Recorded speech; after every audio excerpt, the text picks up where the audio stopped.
What up, everyone? It's Rob from Uppertown here. Today is Friday, July 17th.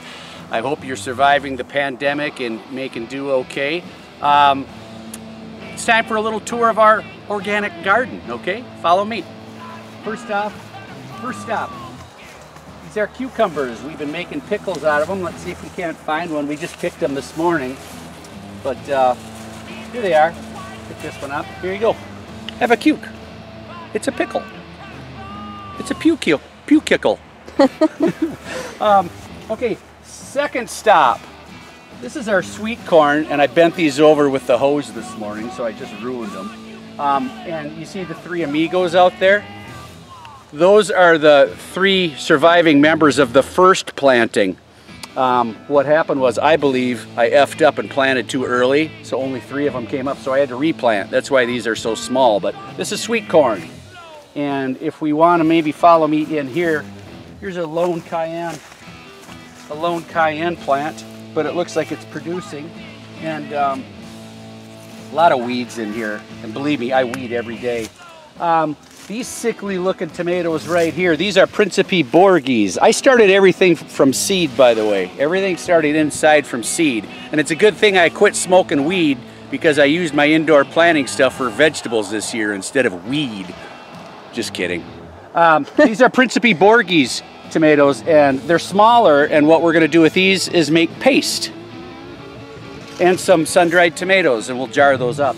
Right here we have, also started from seed, these are all squash plants. I've got some acorn and butternut, and I got a couple other varieties in there, and I forget what they're called offhand. I'm not really much of a gardener. Delicata, that's it. We've got delicata squash in here. So there's about a dozen plants in there. And they're real nice. They're a hybrid variety that grows real compact, so they don't take up a lot of space and water with vines and everything. Again, did I mention everything's organic? I don't use any pesticides whatsoever. All right, moving right along. I think that's this end of the garden.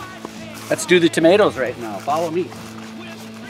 Before we get to the tomatoes, you gotta have basil, right? And we've been enjoying a lot of pesto in the past couple weeks. I know Becca loves pesto, so we've been making pesto.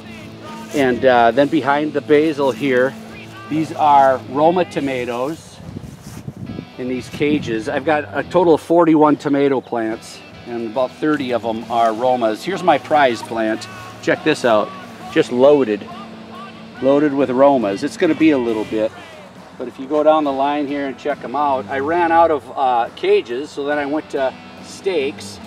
So then I've got them staked up and tied up. A lot of people do that. But then if you look in the middle right here, check this out. I had to use some ingenuity.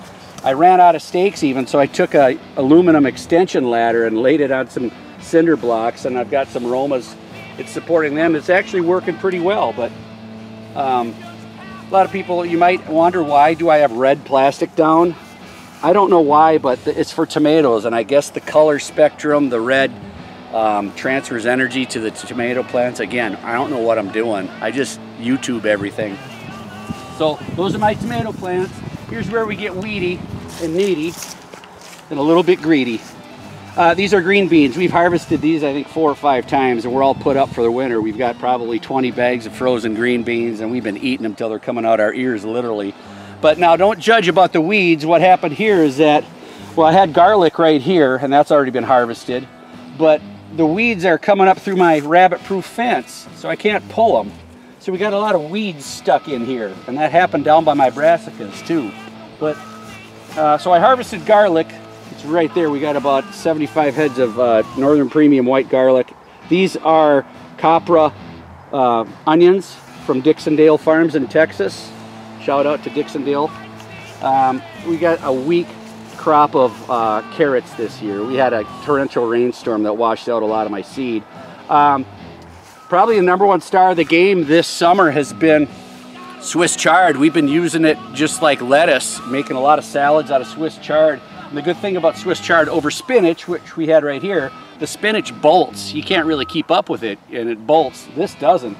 It's prolific, and it just keeps coming through and coming through and coming through. And Becca's been making some, I don't know, Becca, were they Thai or like Indian-inspired roll-ups? Yeah, like stuffed You kind of a stuffed grape leaves recipe, Yeah. but using the chard instead. And we did it last week with some shrimp and rice and some Indian spice, and it was fantastic. All right, here's more weeds. Again, coming through the rabbit-proof fence, so I can't really pull them.